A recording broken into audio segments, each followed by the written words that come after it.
So if you're a new lash artist just starting out, trying to build your clientele, or maybe you've hit a bump or a shift in your career and you're having a little bit of a slow time, some of the things that I would recommend working on right now would be calling friends and family in and getting your before and after photos updated.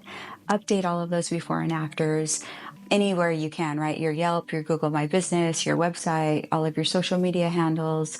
And of course, try to do even better looks than your before and afters you had before. Be creative, update your full sets, explain your descriptions, sure your pricing is still in line with your market, do some market research. Make sure that you have as many positive reviews out there and they're asking all of your clients to leave you a positive review and letting them know how important this is to you.